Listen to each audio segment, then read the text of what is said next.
The following is a presentation of the Liberty Flames Sports Network from Van Wagner.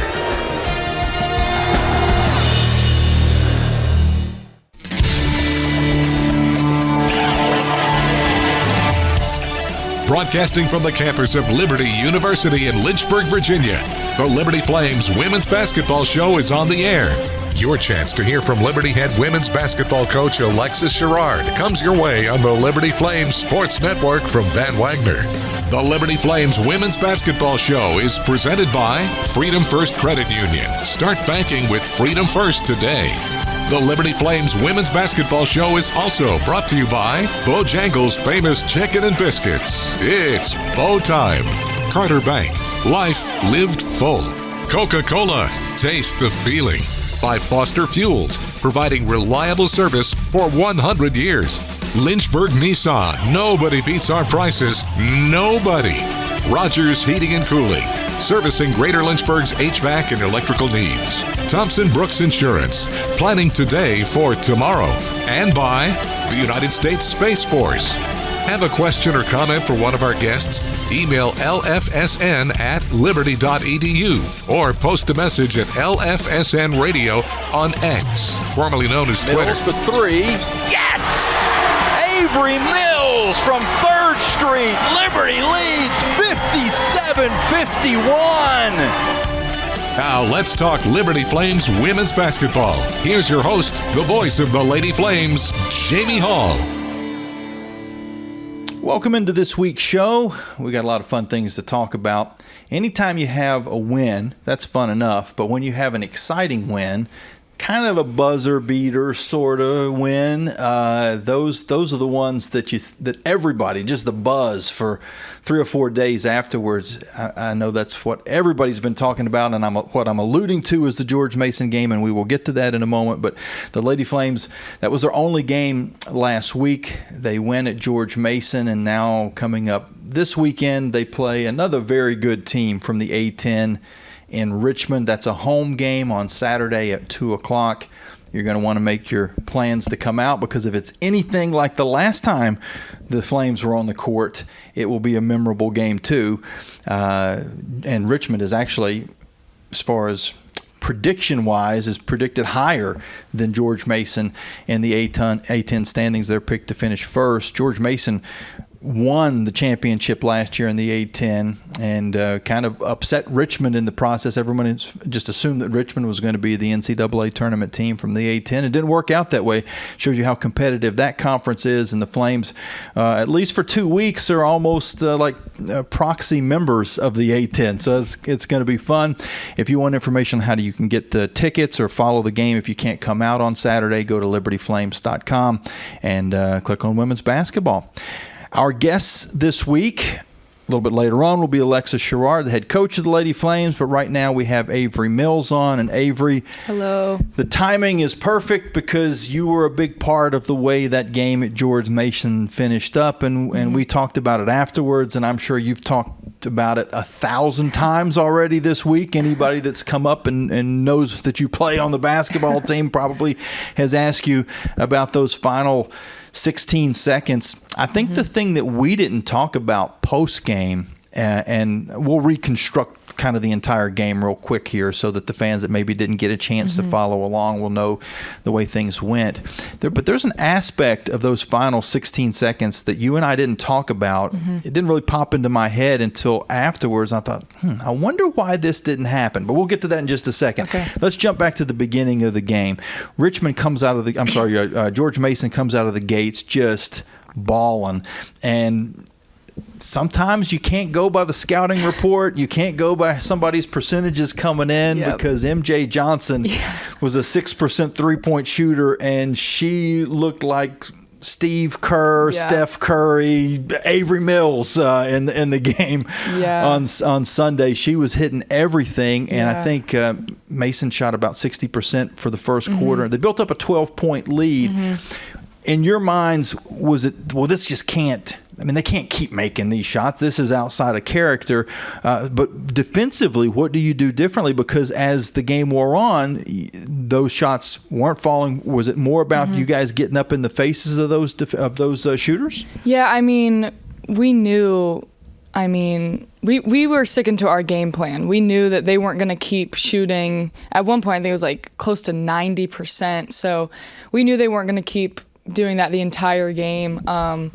Those shots that they took, I mean, they were shots we wanted them to take. Those were ones that we worked on. You know, like you said, you can't always go by the scouting report because, you know, they just had some girls come out and light it up. But yeah, I mean, we just stuck to our game plan.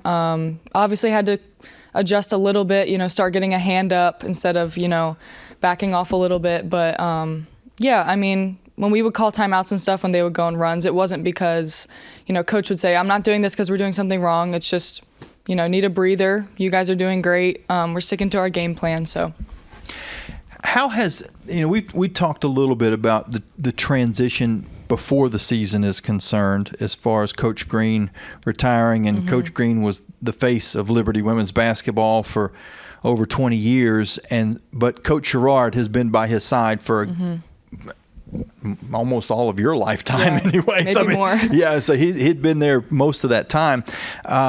So it wasn't a big transition. You're not bringing in a whole new coaching staff, a whole new philosophy, a whole new style.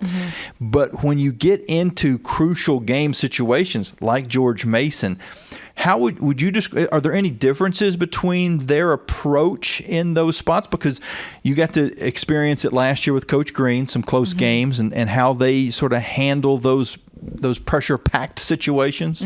Yeah.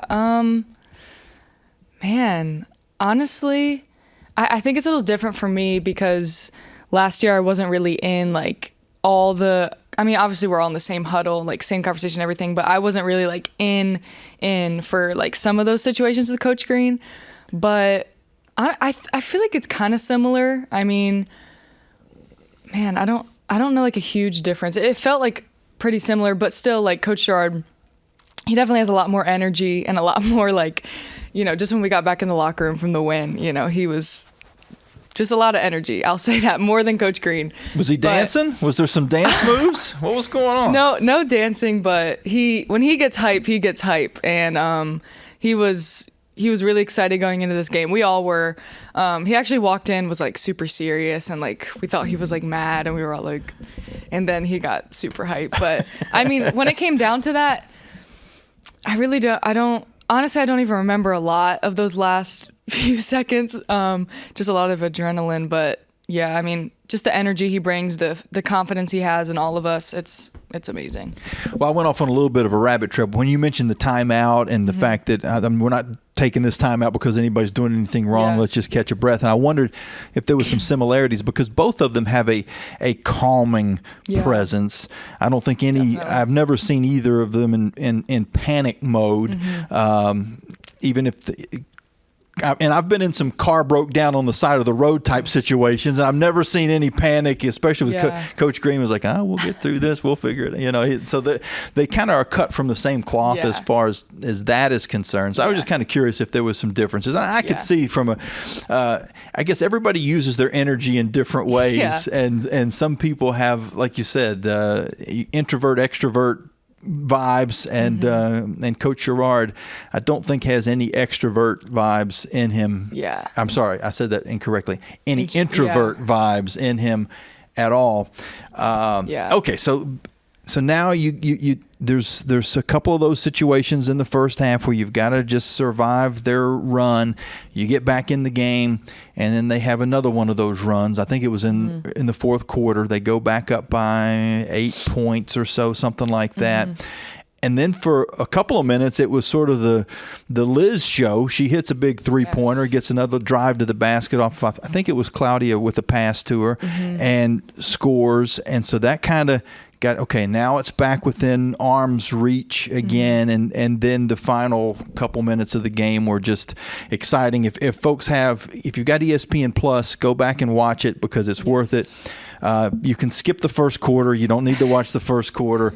Some of the second quarter is okay. You know, third quarter is okay. You can skip to the 5-minute mark of the fourth quarter or somewhere around there, and you can, you'll be missing a few. But there were even a couple mistakes at the end of the game. Missed layup, a shot that was inadvertent, kind of too early in the shot clock, and things like that. But you guys battled through all that and got yourself into a spot where it was a a 2-point game.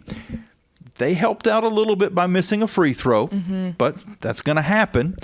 You got to still take advantage of it. It's a 3-point lead, timeout taken, you advance the basketball. We've seen the play. We've talked about the play. We'll talk about it again. But there's one aspect of that final play that you and I didn't talk about post-game. They had 3 fouls to give. They very easily could have fouled you guys all the way down, throw it inbounds. In that spot, like when Emmy's holding the ball above her head, they could have fouled her, and it wouldn't have been shots. Inbound again, you have to do it all over again. You probably would have had to change the play call because they would have already seen what was coming. So that was an aspect of it that it didn't hit me until afterwards.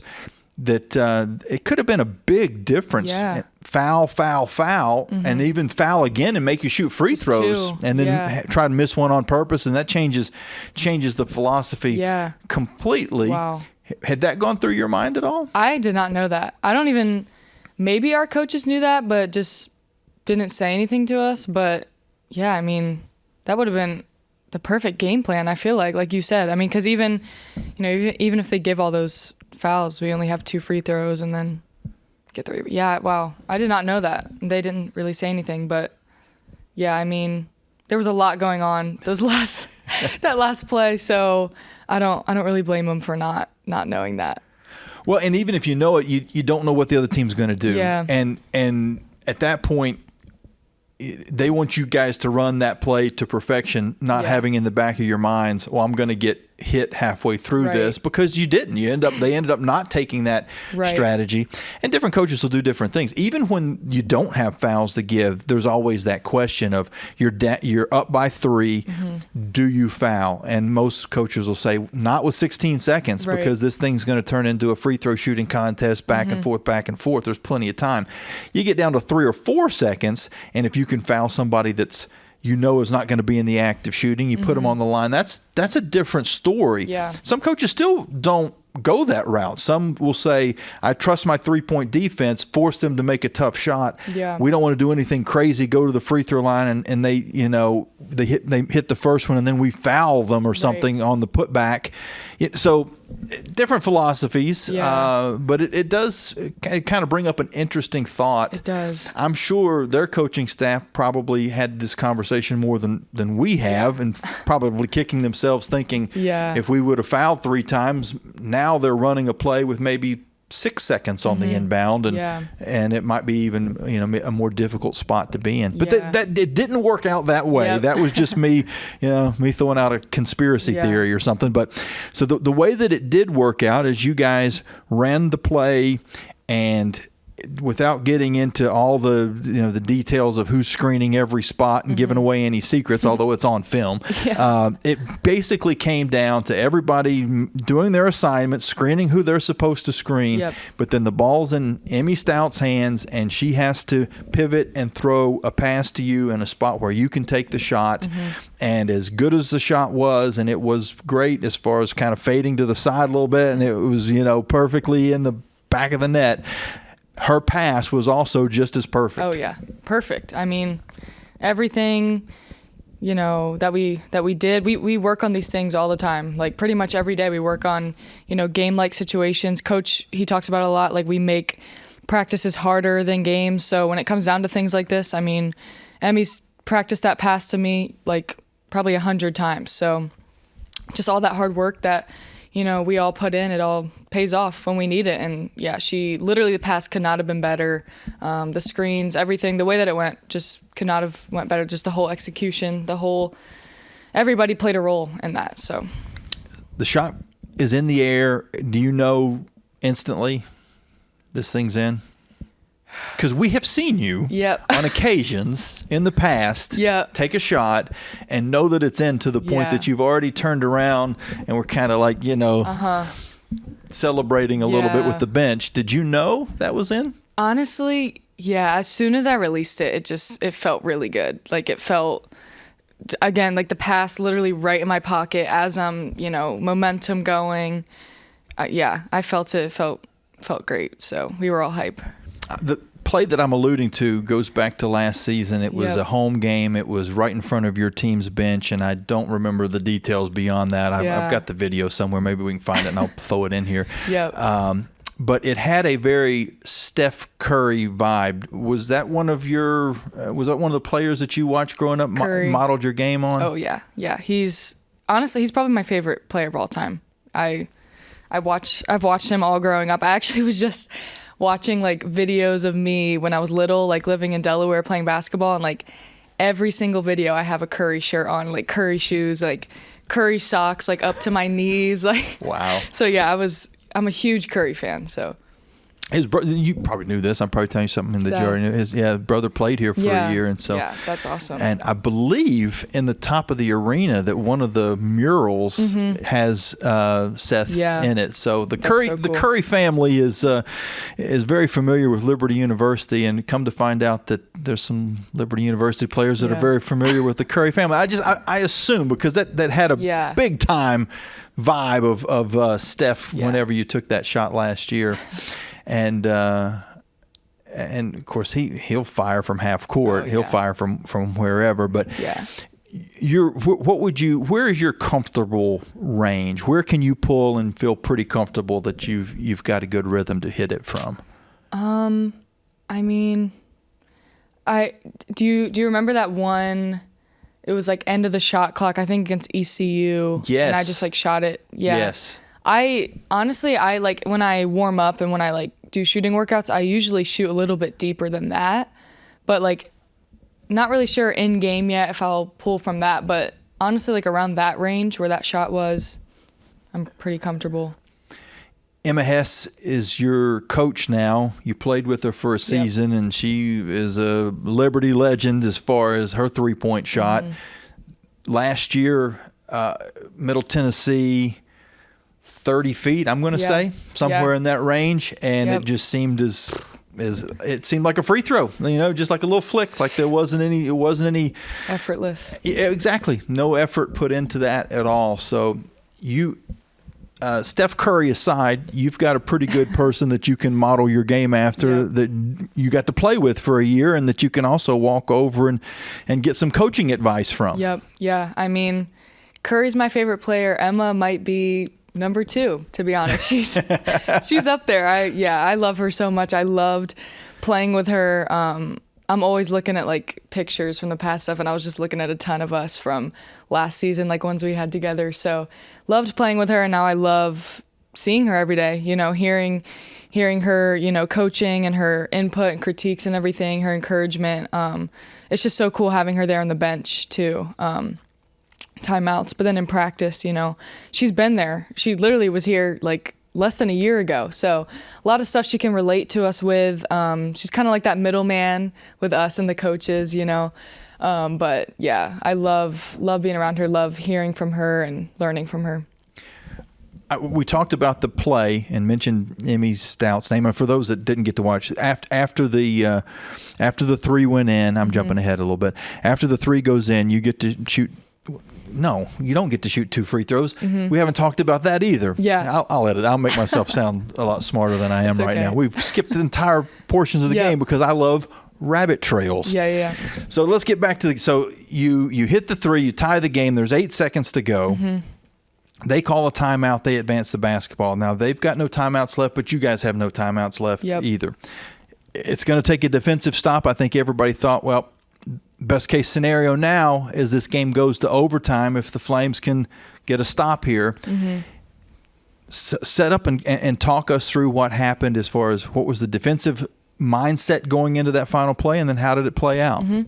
So we really were just locked down on, if they get a catch, just keep them in front. We knew they were going to try and, probably attack, get a foul, get some free throws. So, we were really just trying to apply pressure and not let our girl even catch the ball.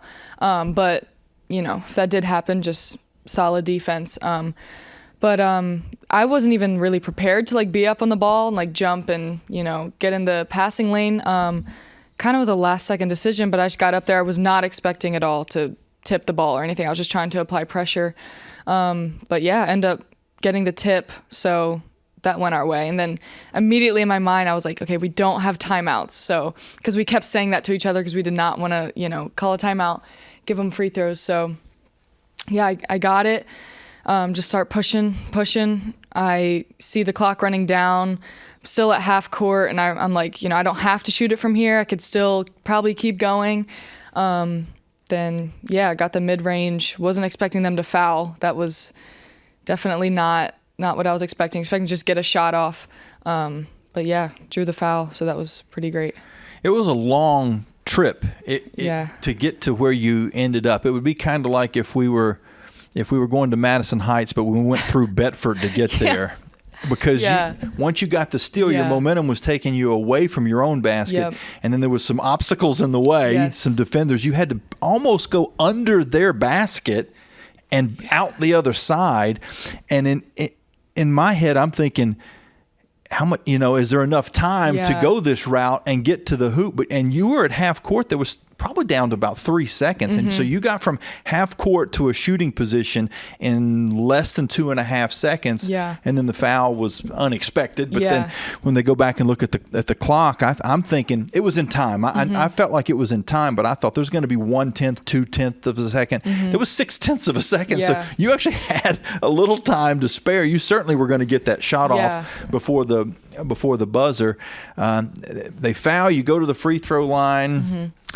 What was the conversation, if any, in the huddle, kind of the free throw huddle before you took the first shot? Well, so I got the shot off. They called the foul. I thought I was just going to immediately go to the free throw line, like no huddle, because there was no timeout or anything. But they had to go back and review like how much time was left. So we all go over to the huddle, and Coach Sherard just like, no, Avery, you're good. Just like stay in the. I think he didn't like want to get me in my head or anything, or I don't know, probably something like that. I'm not really sure, but everybody else kind of huddled. I was just by myself on the free throw line, just kind of, visualizing, just taking deep breaths and stuff. But yeah, so there was really no conversation for me. It was just straight free throw line. So you were by yourself. Yeah. It's like a field goal kicker. Yeah, they were basically icing me. Yeah. So leave the kicker alone. Yeah. Which worked, I guess. So. First free throw didn't go in, and you at one point coming into this season, you had a pretty lengthy free throw shooting streak. I forget the number. Paul Carmody would kick me for not remembering. It was like 26 or something like that. It was a pretty good streak. It was. You ended up getting, I think, in a tie for the second longest streak ever. You were, I believe, 6 away from tying the record. But then missed one, and then I say, and I feel like I'm partially to blame. Oh no! I say, well, now she's going to start a new streak, and you hit the next free throw, but then you missed the next free throw. I was like, oh well, now she's going to start a new streak, and you hit that free throw, and this may have been the next free throw after that. I just got to stop saying a new streak. Forget about the streak. No streaks. Just you're going to make these 2 free throws. The first one didn't go. Was there any extra nerves that kicked in? Because I know your teammates kind of came over and gave you the pat on the back, and I can say from my perspective, I was, because I don't know if I've ever seen you miss 2 free throws in a row. I had complete confidence, like there's no way she's going to miss a second free throw. What was going through your mind though? I honestly, I don't think the camera was on me at all, but I kind of just started like laughing a little bit because I was like, of course, like my teammates are great. They know they don't have to come up to me be like, Avery, it's okay. Like, stress me out or anything. They just give me a little high five. That told me they had confidence in me.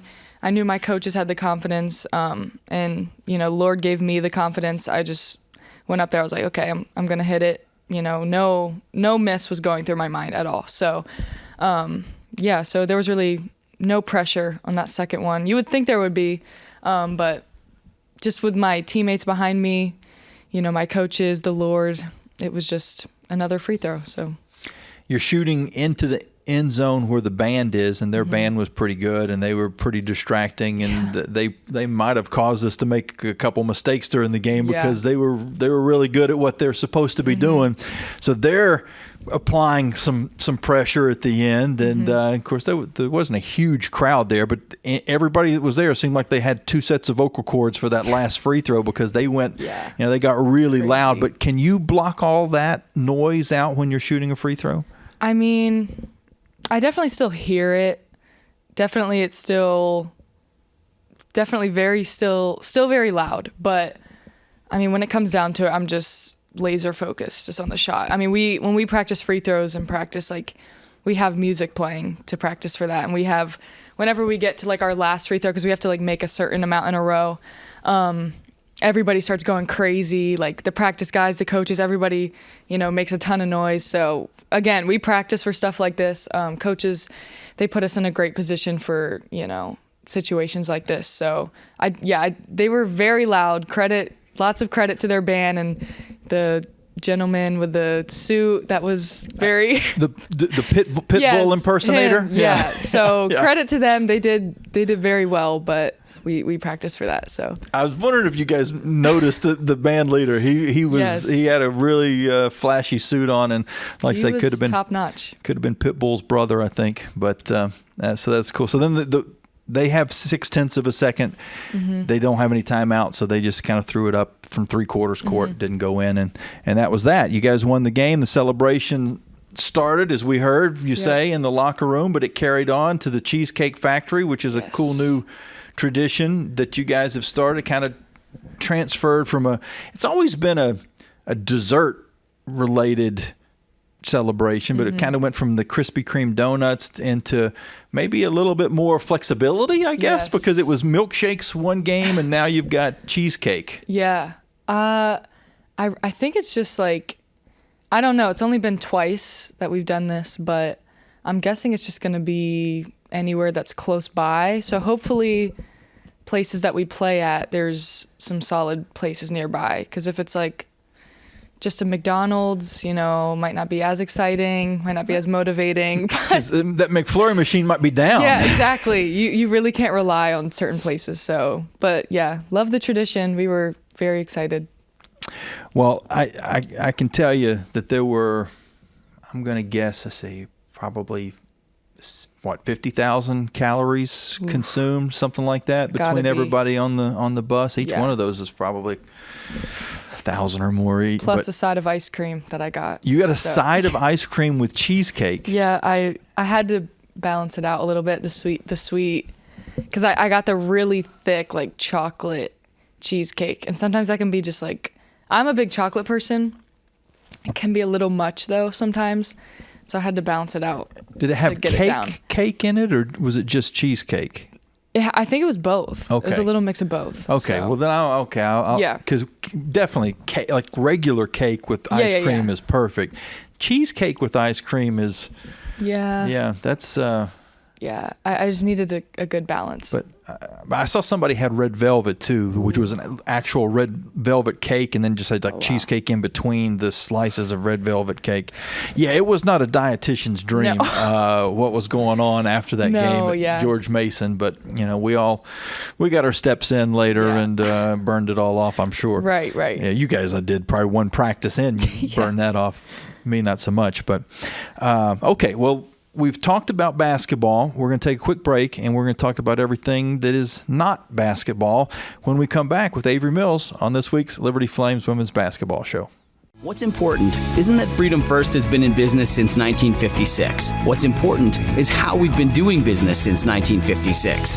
Since day one, we have been accountable to our members, not stockholders. We make loans that cost less, offer savings plans that pay more, and give back to our community. And that hasn't changed. What has changed is our ability to serve you with more locations and more technology to simplify your financial life. Freedom First. It's a place where anyone in our region can bank for good. It's bow time. It's not just football season. It's tailgate season. And that includes every kind of football, whether it's got goalkeepers or goalposts. The kick is good! Because it doesn't matter where or how you tailgate. When you've got crispy chicken and fluffy buttermilk biscuits from Bojangles, your tailgate is better than great. It's legendary. Head to Bojangles and order your tailgate box with boldly seasoned chicken, fixins, biscuits, and legendary iced tea today. It's bow time. You're listening to the Liberty Women's Basketball Show, presented by Freedom First Credit Union. Today's show will continue after this 1-minute timeout on the Liberty Flames Sports Network from Van Wagner. Thousands of our teammates make and deliver 300 of the world's best brands and flavors, locally. From the heartland to the coast, in big cities and small towns, our products are moving and our trucks are rolling. We share a passion and a purpose, and we love to refresh and serve our communities.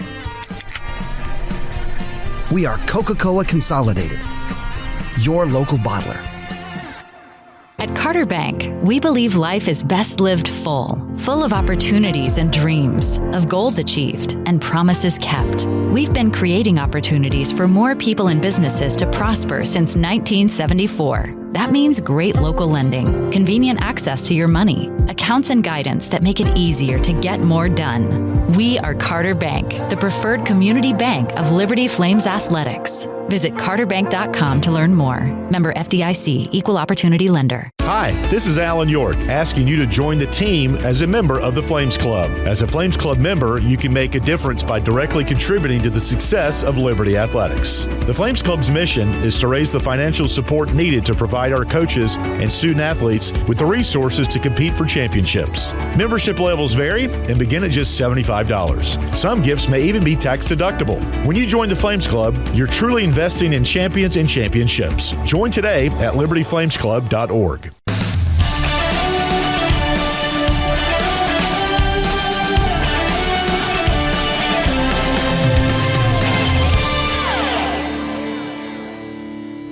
Welcome back in. We're talking with Avery Mills, and we've talked a lot about George Mason, and we've talked a lot about this season. Let's go off the basketball court for a little while. We learned, well, actually, you know what? Let's go on the bus first. Okay. Because this year so far, because of having the Navy trip was a long bus ride and the George Mason trip was a pretty long bus ride, something is going on. And I haven't completely figured out what it is, but you'll just be randomly, somebody will go, "Are you hiding? Yeah. Are you hiding? Oh man. Just go ahead and kill me." What is going on on the back of the bus? So with no context, I can understand. That's kind of crazy. We've been playing. Have you heard of the game Among Us? I've heard vaguely. Okay. It came out like years ago. We've all it was trending for a little while, like maybe during COVID, maybe around that. Everybody would play it. It's this game. Basically, there's everybody's on this ship or the spaceship, and everyone's trying to escape or something. But there's an imposter that goes around and kills people. It's not it's not graphic at all. It's a kid little game. So it's nothing crazy. But yeah, there's always an imposter. They go around trying to kill people. So yeah, we just play it on our phones. We've been doing it every bus ride just to kill time. We've even been playing outside of bus rides, just in general. But yeah, we get really into it. Because the goal is to find out who the imposter is. So everybody starts accusing each other. It gets wild. But yeah, no context. I can imagine it sounds pretty wild. So the game is on your phone, but because you all are in the same room together, it becomes as much of a in-person game as it is an online game, because you could also cheat, couldn't you? If you could see someone else's screen. You could, but we don't do that. Okay, so nobody's ever been accused of that. No cheaters. So is there a new imposter each round? Yeah. Okay. Yeah, have you been the imposter? I have. Sometimes there'll be two. It's sometimes you'll be teamed up with someone, but you obviously can't say anything, so you just both know. So you just go around there is strategy to it. The more we've played, the more we've learned. So I have been it a few times. Wow, that's pretty exciting, actually. Now I'll be more curious as to. So when someone is accusatory, which I've noticed that a few times, are you? And then I'm not. No, I'm not. And so is everybody playing, or is it just a group of you? It's pretty much everybody. Pretty much everybody. I think the only one that hasn't gotten in on it is Queen. We're trying to get her in on it, but she's always locked in on something else. But she's always she knows what's going on, so she'll kind of play along with it. But yeah, we basically all play together. Wow. Yeah. Well, that's cool. I mean, that's cool that because you kind of there might be half might be into one thing, half might be into another, but the fact that most everybody is pretty cool. Who gets into it the most? Who gets most upset if it doesn't go their way? And you can point back at yourself if you need to. I can get kind of upset just because I sometimes will not be it, but they just think like because I'm accusing people that I am it. So I do get pretty heated, but Emmy can sometimes get, we joke with her all the time. She's just not the best. I love you, Emmy. Emmy, I love you so much. But she knows like when she becomes imposter, it's sometimes really obvious because she'll just how she is, you know, we'll be like, it's Emmy. But no one gets too into it. Maybe Cloudy sometimes. I've heard her voice more than anybody. Yeah, Cloudy. We all really get into it, to be honest. So it's really fun. So. Well, we may have to. Can you like? I know some of these gamers have Twitch channels, and you can watch them as they play. Yeah. Can you guys do that? I think we could. Could you work it out to where I could follow along with you? You know, I guess I know I can't follow along with everybody, but if I could just pick one person and then just be able to kind of live vicariously through you. Yeah. I think so. I feel like we could figure that out. Okay. All right. Well, I'm in for that. Yeah. Do we have any other long bus? Delaware. Yeah. Delaware. That'll be a long bus ride. So between now and Delaware, which is January 17th, we got to figure out how you can live stream your screen so that maybe some of the fans would be interested in following along. As long as no one says anything if I am the imposter. Yeah. So. I'm not going to be texting anybody. No. Hey, you know, Claudia, I know who's no, none of that. Giving nothing away. So talk about the chemistry of this team. This obviously, that's a cool little piece, a little nugget that the fans might not have been aware of, but it seems like there's some pretty good chemistry going on. Yeah, it's honestly, it's the best. I mean, last year we had, you know, a lot of chemistry with all of us, definitely more players. But this year, I mean, a lot of returners, somewhat. Just some of us, you know, we're close from being together last year, playing together last year, but the way we've just all come together, you know, transfers and, you know, freshmen, the chemistry's just been amazing. I mean, the fact that like you said, like we all enjoy like playing this game together. It's not necessarily the game, it's just doing stuff together. Like we just all love it, you know, like whether it's hanging out, some of us going to get like a sweet treat together or really just whatever it is. We just all love being with each other. So, and I think that shows on the court, you know, because, you know, when we have great moments, you know, like hitting that shot or, you know, somebody getting a cool block, like we all rush to celebrate each other, you know, but even when games aren't going our way, like when it's been really tough, like I've seen that chemistry come to the court. Like nobody gets on each other, you know, no one starts pointing fingers. Like we're just all so close, so bonded, literally like a family. So that's pretty cool. And with any family, there's going to be different personalities that kind of make the ship sail, to pardon the reference back to your game.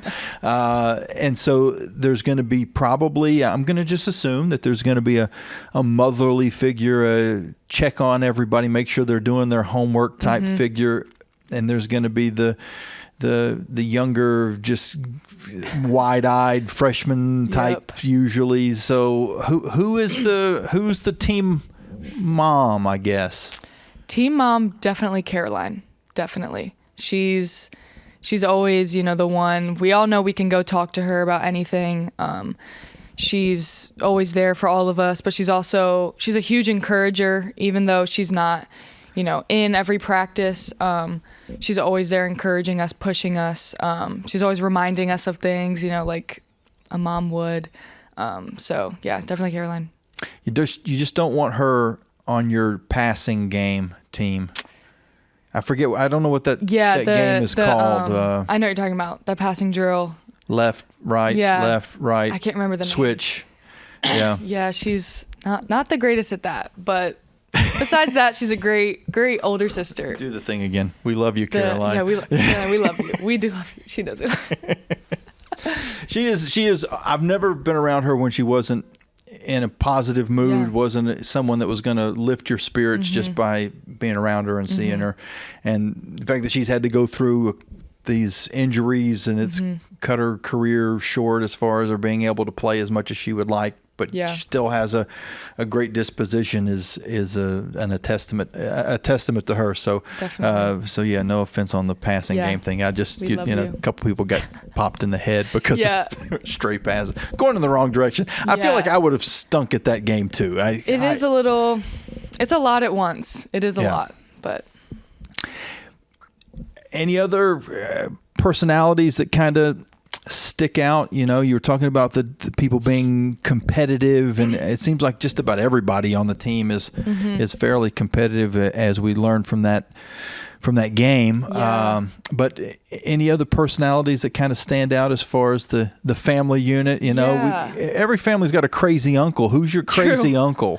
I hope she doesn't kill me for saying this, but Lynn she has a very big personality. We all love it. Again, we love Lynn, love her personality. She brings so much like joy and happiness to everything we're doing. Like even a film session, she just brings so much joy.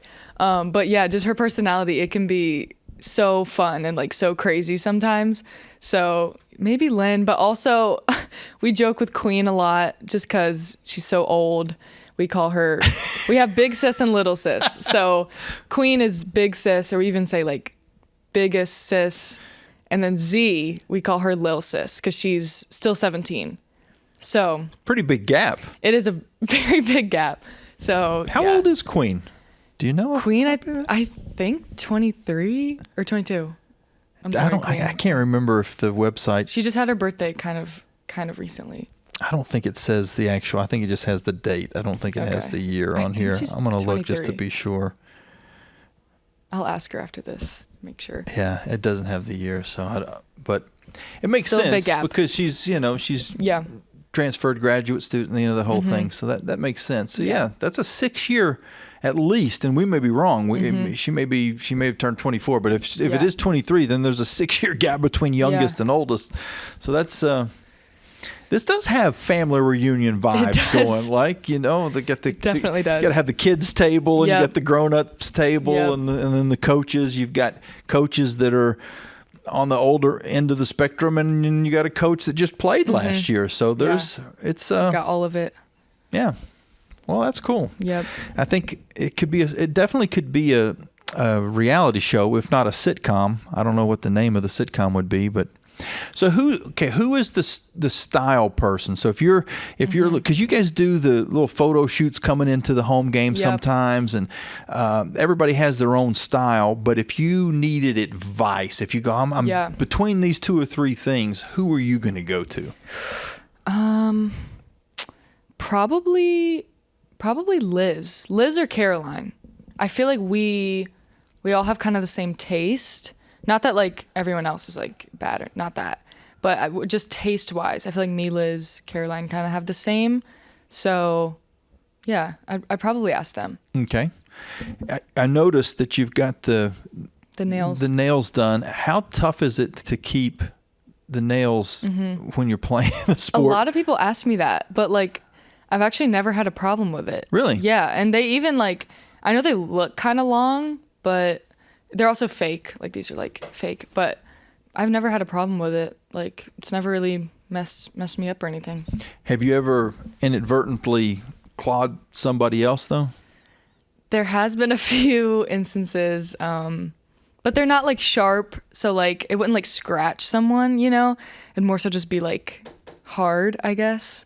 But some girls like, sometimes the natural nail can be worse than like these because they scratch really bad. Like Queen has right now like a huge scratch on her arm from Doug, one of our practice players, just like claw mark. So Doug has French tips though, so that's Doug. I guess he has some pretty long, sharp, filed nails. So yeah, but I've never had a problem. So. That is the extent of my knowledge of nails. Yeah. I've heard that phrase before. That was good. French tip. We get those a lot. Yeah. Okay. So from a fashion standpoint, we've talked in the past about your shoes. For those that didn't get to see last year's or haven't seen last year's conversation, you've got, and I'm sure there's more now, but what was the number? Ish? I don't even remember. Maybe 40, around that, 50. The picture you sent last year, that seems easily fair. And yeah. And those were just the ones that were like in my dorm at the time. I had a lot more back home, but I don't even know a number. So is there anybody that you share a size with that says, hey, can I borrow some, or is that like off limits? Is it like somebody who has a Corvette, you do not ask them to borrow their car? Is it kind of like that? Like shoes wise or clothes too? Yeah, you tell me whatever you're comfortable telling me. I mean, well, me and Malia live together, so, and we're pretty similar. I don't know about shoe size. I've never shared shoes with anyone. No one's really asked though, but I don't know if I would share shoes, but clothes, girls, we all share clothes. Me and Malia have same sizes and everything. We'll share hoodies and stuff, so, but maybe not shoes. Yeah, that because you get somebody who's got really sweaty feet. Yeah, and you never know. Yeah, I don't need that. Yeah, put some Dr. Scholl's in there or something. That's not good. Okay, so we talked about the fashion sense. So who, and I think Caroline would probably be the comedian and the harmonica player, but who else has some talent that maybe we don't know about? That's a good question.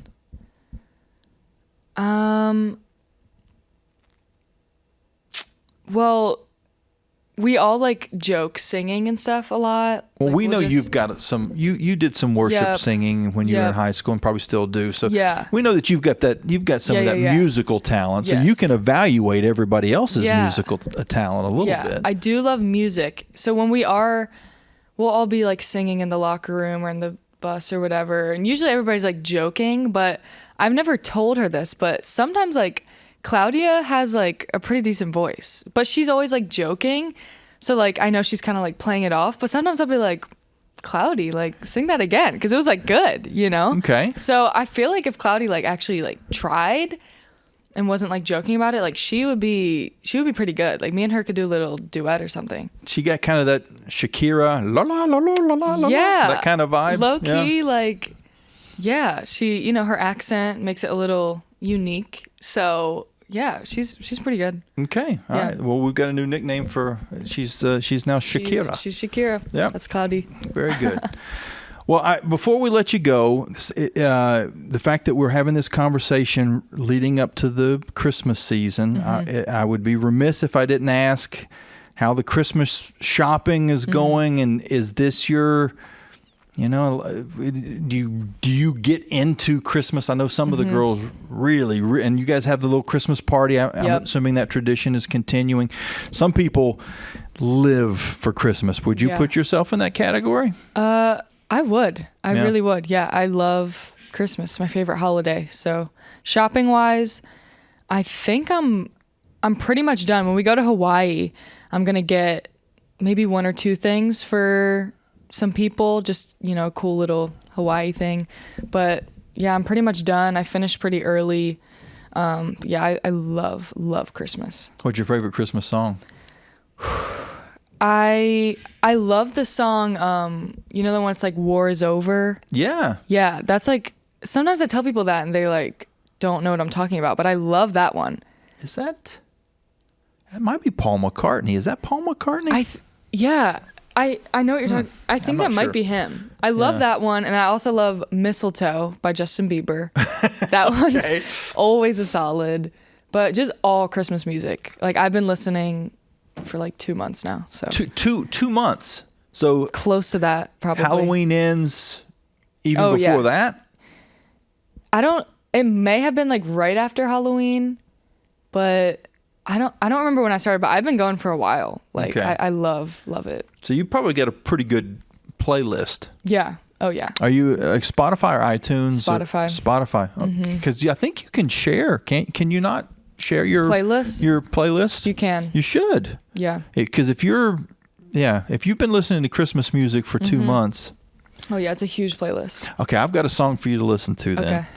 Because it's not The War is Over, but it's a very sentimental type song. Okay. And I think everyone has Christmas shoe burnout because that song, it might still make you cry if you listen to it, but we've heard it so many times. Right. This is one that flies under the radar a little bit, but has that same kind of sentimental vibe. It's called Boots, and it's by The Killers. Boots. Okay. Boots. I don't think I've heard of it. Yeah, it's pretty good. Okay. It's pretty good. I'll listen. Yep. And I'll share my Christmas playlist. It's weird. Oh no. I mean, it's got everything from Harry Connick Jr. You know Harry Connick Jr. He's kind of got a Frank Sinatra type vibe to him, or Dean Martin type vibe. Yeah. Okay. So there's some Dean Martin sings Rudolph the Red-Nosed Reindeer. It's the best version that you'll ever hear. It's so funny. I'll have to get on that. It's funny. It's good, but he's kind of funny in how he sings it. Okay. But there's a little bit of Mariah Carey in there. You got to have a little Mariah Carey. Yeah. And then it goes down. There's a song by Five Iron Frenzy called "You Got to Get Up," which they were a Christian band. Okay. It's really fun. But the Harry Connick Jr. song is I'll send it to you. It's really good. Yeah. And I can't remember what the title of it is, but there's some really cool songs. So I'll get on that. Maybe on this video I will have just listed all of the ones that we were talking about so that people can look them up if they want to. Sweet. Cool. Well, you mentioned Hawaii, and I will on one last. We got 30 seconds. Final 30-second thought. How excited are you about getting to not spend Christmas exactly, but pre-Christmas in Hawaii? Oh my goodness, I'm so excited. My family's also going. Oh wow. Yeah. So my family's going. Then Malia's family is going as well. So and we're staying like a couple days extra.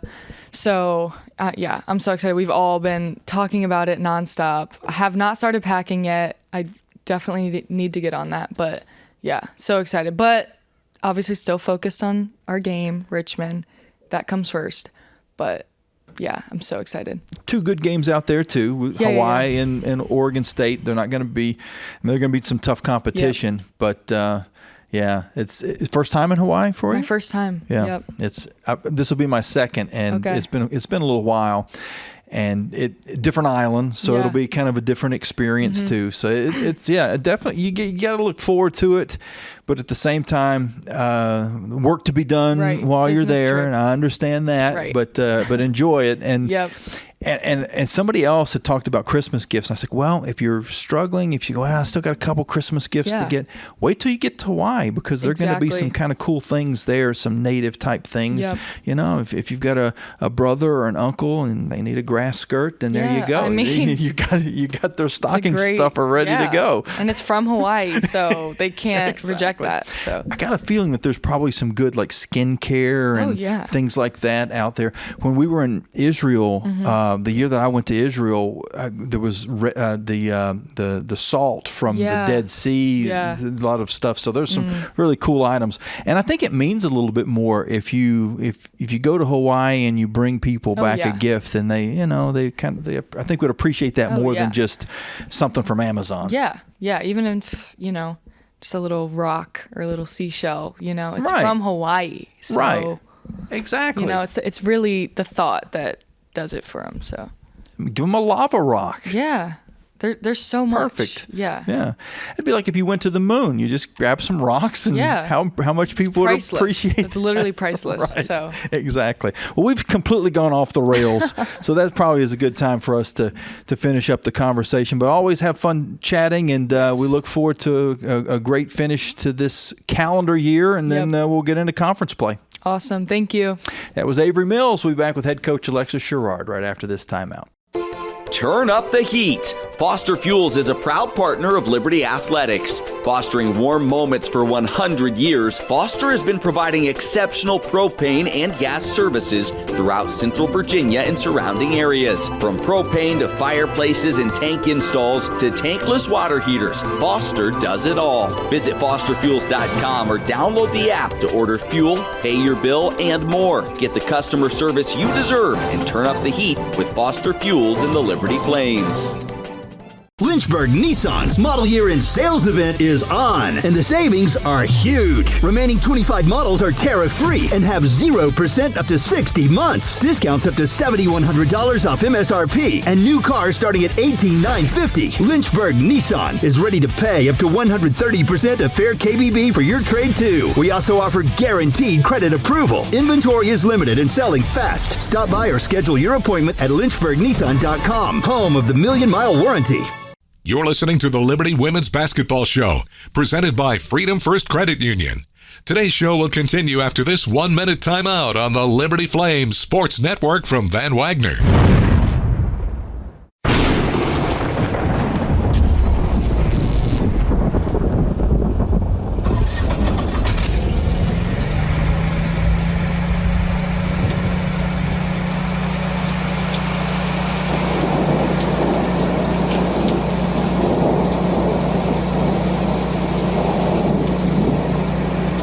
Rogers Heating, Cooling, Electrical, and Plumbing. Your certified Generac backup generator experts. Online at callrogers.com. The light from a star can take millions of years to reach Earth. So when you look at a star, you're looking back in time.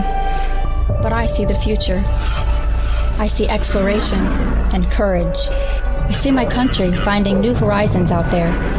And I see giant leaps making a comeback. I see myself. The future is where I'll make history.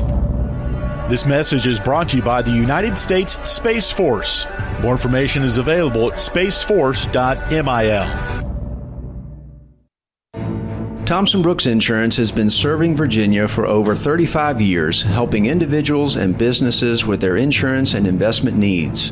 The team at Thompson Brooks is experienced in understanding Medicare, retirement planning, life insurance, the healthcare marketplace, and group insurance benefits. Call Thompson Brooks Insurance at 434-385-8500. That's 434-385-8500, or visit them online at thompsonbrooksinsurance.com. Thompson Brooks Insurance, planning today for tomorrow. Have you downloaded the Liberty Flames mobile app? If not, what are you waiting for? The Liberty Flames mobile app is your lifeline to Flames athletics. Get the latest news on your favorite teams, find upcoming schedules, buy and download tickets to the next game, listen to podcasts, and hear our online Liberty Flames Sports Network audio broadcasts. Pass caught into the end zone. Light 'em up. Touchdown, Liberty. It's all on the Liberty Flames mobile app. Download it for free from your mobile app store today.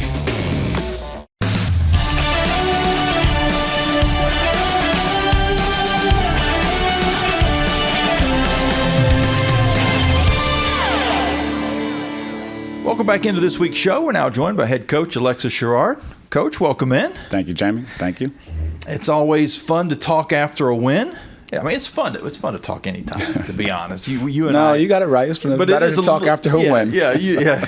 Whenever you look at your calendar and you go, oh, Jamie, now we're going to talk about this Duke game and whatever else. But yeah, it is a little more fun to talk after a win. And the game on Sunday at George Mason had. If it was a Netflix drama, it would have had to been like a 4-parter, because there was a lot of different things that happened, ebbs and flows in that game. They get out to a 12-point lead. Your team battles back. They have a young lady, and I'm not calling her out. I don't mean it the way that it's about to sound. She'd hit 1 3-pointer the whole season, 1 of 16. Right. 6%. I can shoot 6%. I'm sure she's a better shooter than her numbers were showing up, and she certainly showed that in that game. She goes from hitting 1 3-pointer all season to hitting 3 in the first 5 minutes of the ball game, and you go, oh boy. And then so your team, everything kind of gets back in order, and it's a good game again, close game. Then in the second half, they get another young lady that, she was a 30% 3-point shooter, and bam, bam, bam, and she hits 3 3-pointers, and you go, what is going on here? Just they're coming in bunches. But your team was resilient. They withstood those runs.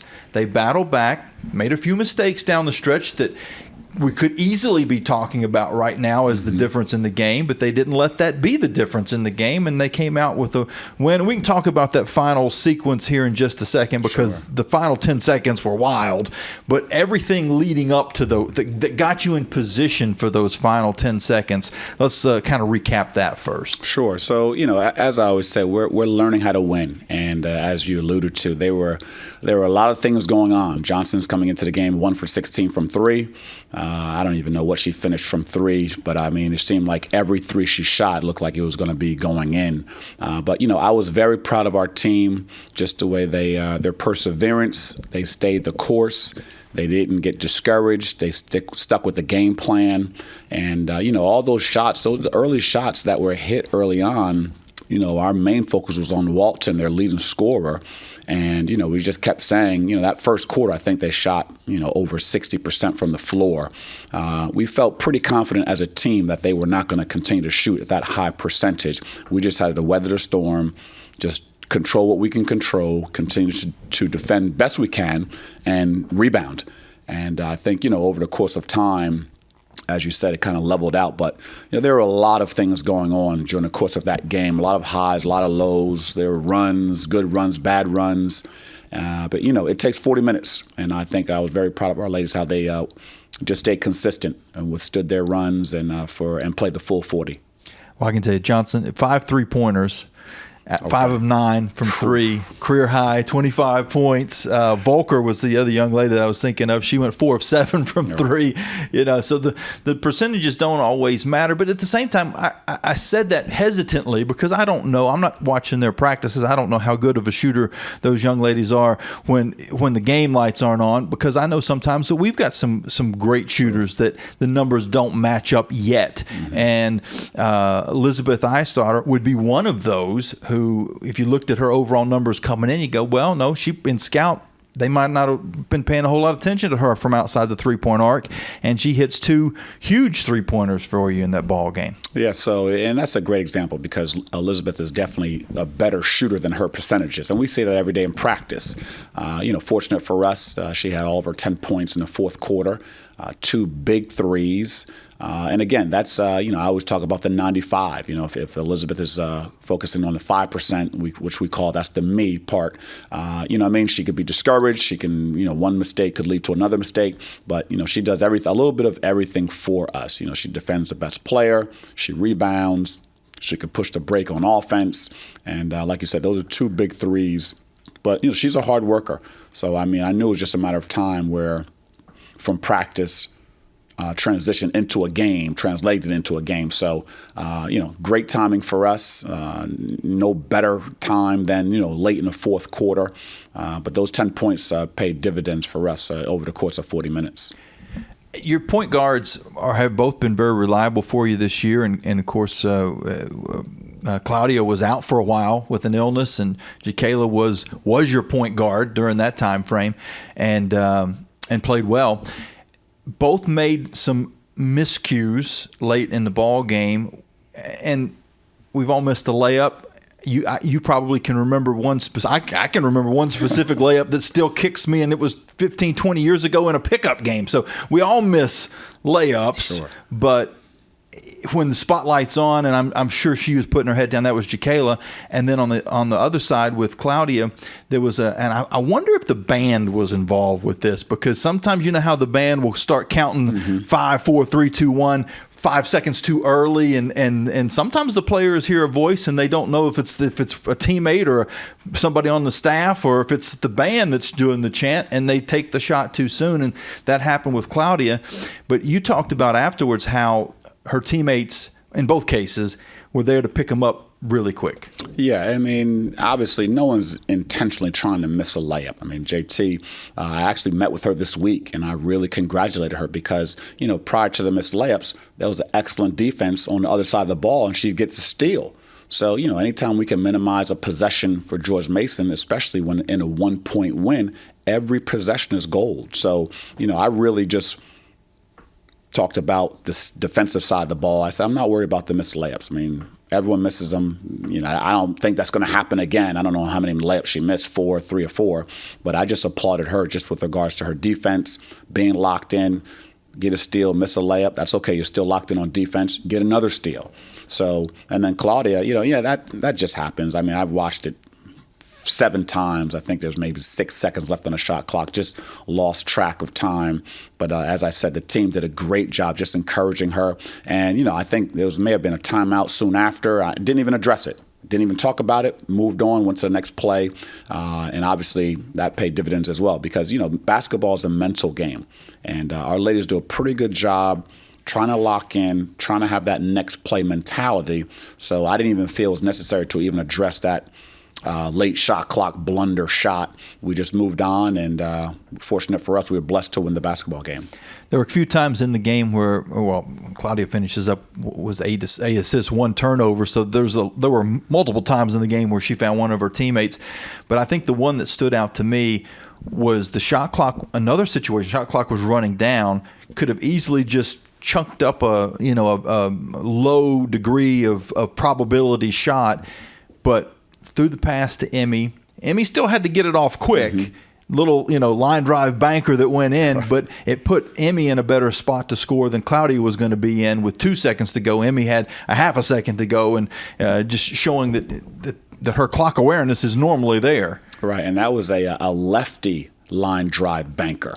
So, and Claudia, she does a great job keeping her dribble. She's our floor general. That's why that shot clock shot early was very uncharacteristic. That's why I didn't even feel the need to address it. But she does a great job keeping her dribble. Her pace is excellent just with regards to her position at the point guard position. And Emmy's been a lot of times a recipient of those great late shot clock passes, that one, the lefty on the bank shot. There was another time where she kept the dribble. She's, snaking through the defense in the paint and just drops a bounce pass to Emmy right in the lane. She just turns and scores. So Claudia has a good pace to her game. She has a good IQ. And, obviously with her in the game, we're, basically a different team with her on the floor. You get down to those final seconds. George Mason misses a free throw. You guys get the rebound, advance the basketball. So you've got it with, I forget what it was, like 16 seconds to go, something like that. And they've got 3 fouls to give. So now you're in the huddle, you're drawing up a play, but the unknown is whether or not they're going to use those fouls. So you might draw up a play, sideline out of bounds, you throw it in, they foul, you throw it in, they foul, you throw it in, they foul. They could foul again and put you to the free throw line and not give you the chance to take a three-pointer. They didn't. They just sat back, played defense. You were able to run the play that you had drawn up. But did you have to have like a contingency in play as well? Because at that point, I believe you were out of timeouts. Sure. So we definitely talked about that as a coaching staff because I was thinking we may run a different sideline out of bounds because sometimes when coaches have those fouls to give, they can see what you're running in advance and then foul you. So they already have a feel what you're going to be running.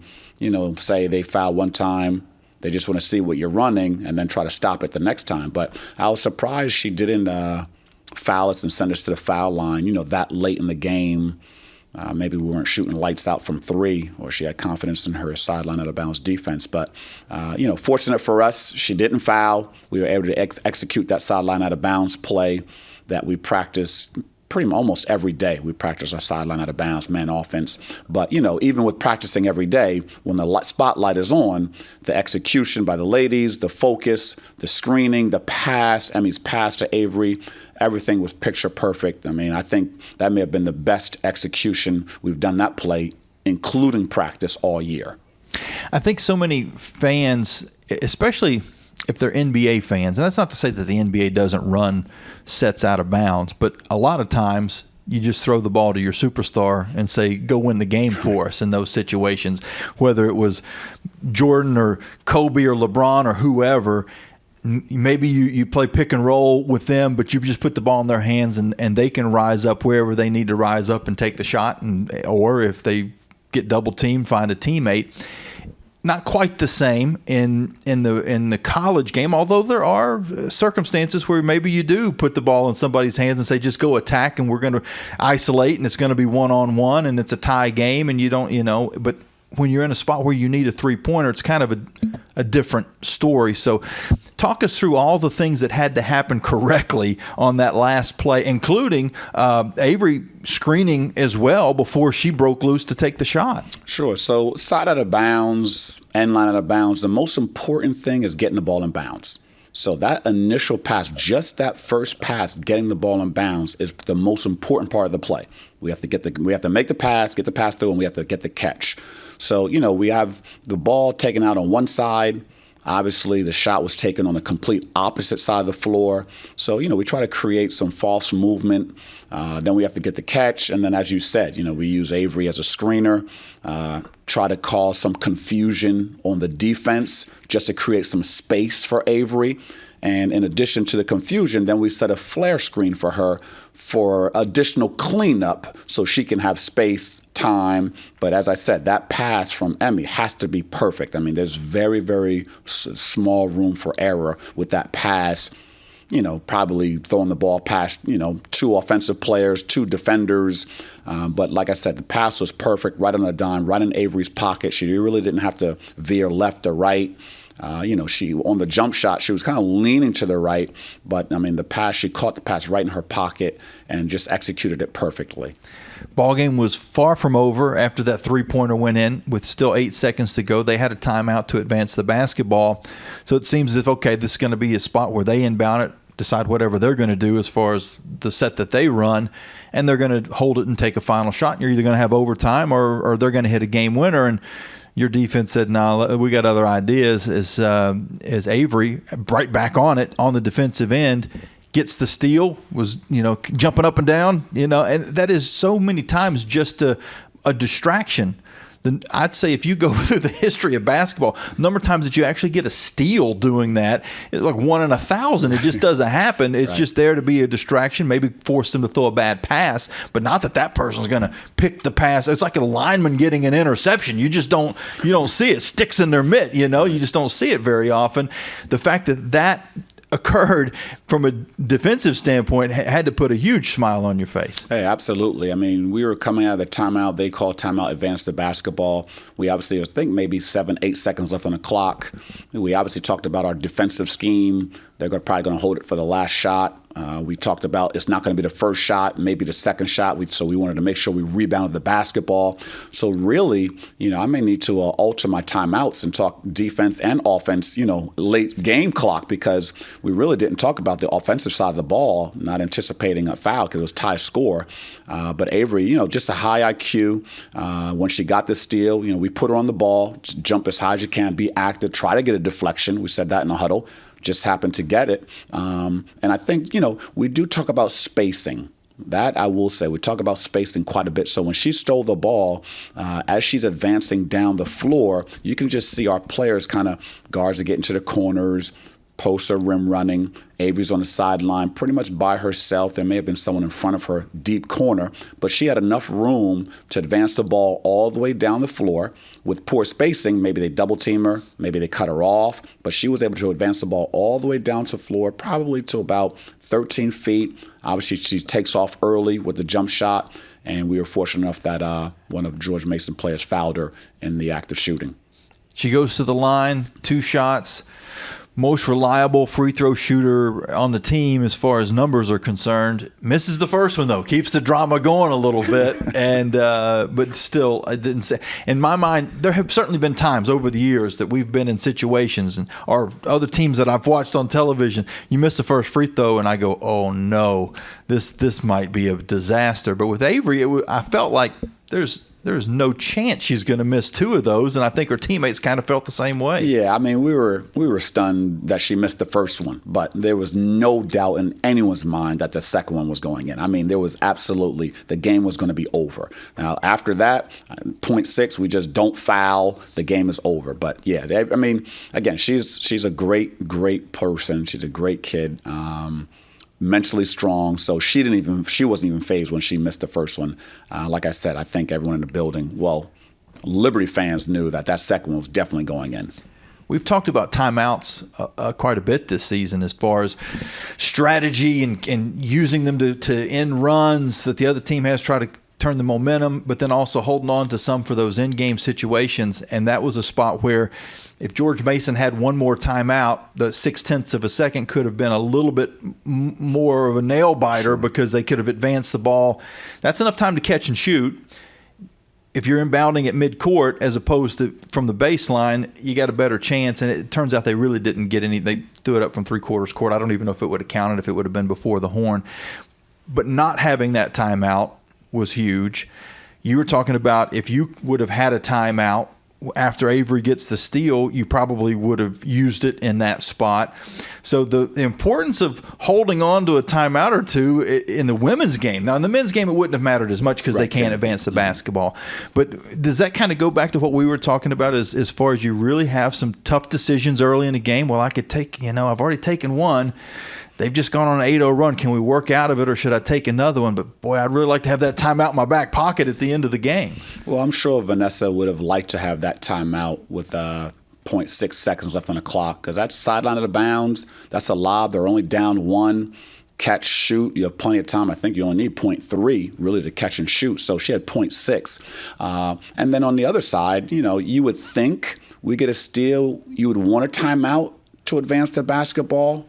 When it's tie score, when Avery steals the ball, but we didn't. We don't use a timeout, and she gets fat and it worked out. Yeah. So I don't think there's any rhyme or reason.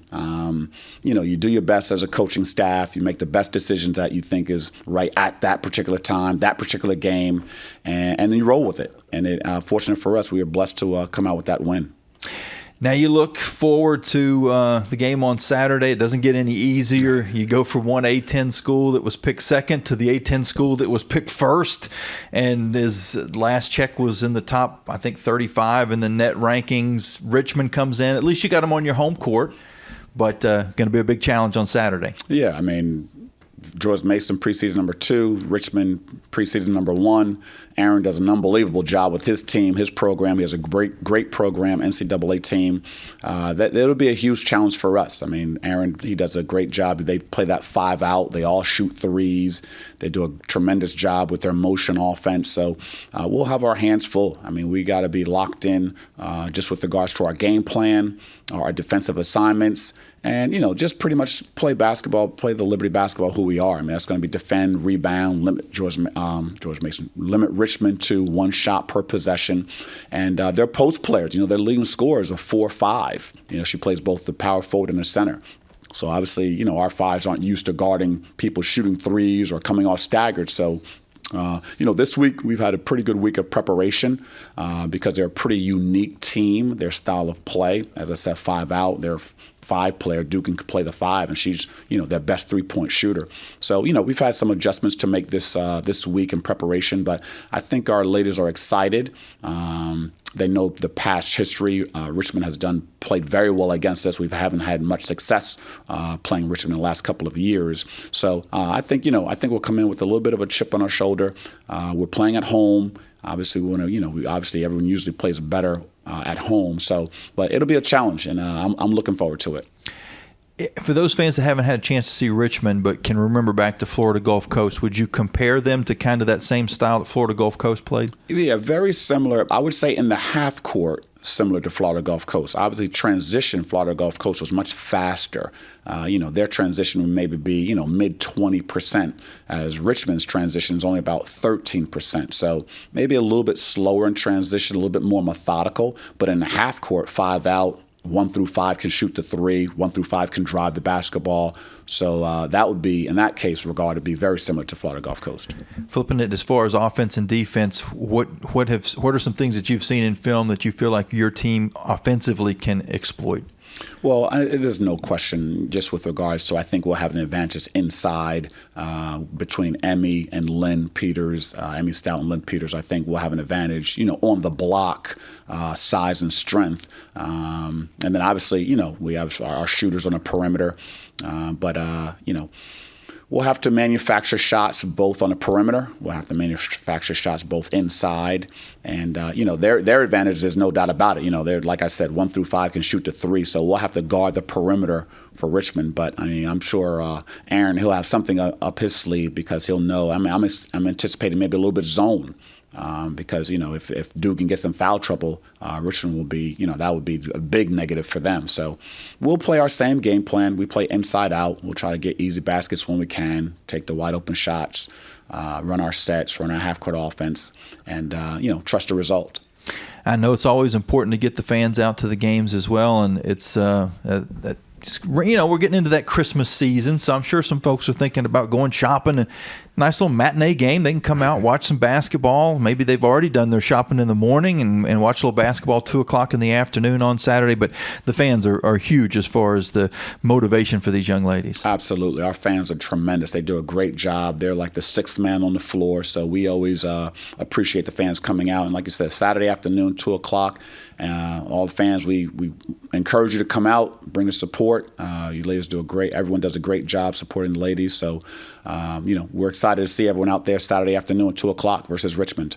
And I believe there might be some autographs going on after the game as well. After the game, there'll be an autograph session. So bring the children, bring the family, and we'll provide the posters and get some autographs for all the fans that come out. Awesome. If you want information on how you can get those tickets, or if you can't make it out to the game and you want to get the TV or radio info, go to libertyflames.com. You can also check out the Lady Flames on all of the different social media accounts and the Liberty Flames app as well. Until we talk then on Saturday, this is Jamie Hall saying so long and God bless. You've been listening to the Liberty Women's Basketball Show with head coach Alexis Sherard on the Liberty Flames Sports Network from Van Wagner. Today's show has been presented by Freedom First Credit Union. Start banking with Freedom First today. The Liberty Flames Women's Basketball Show has also been brought to you by Bojangles' famous chicken and biscuits. It's Bo time. Carter Bank. Life lived full. Coca-Cola. Taste the feeling.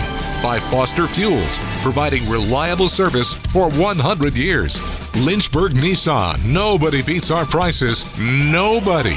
Rogers Heating and Cooling, servicing Greater Lynchburg's HVAC and electrical needs. Thompson Brooks Insurance, planning today for tomorrow. And by the United States Space Force. Liberty Flames Basketball is an exclusive presentation of the Liberty Flames Sports Network from Van Wagner.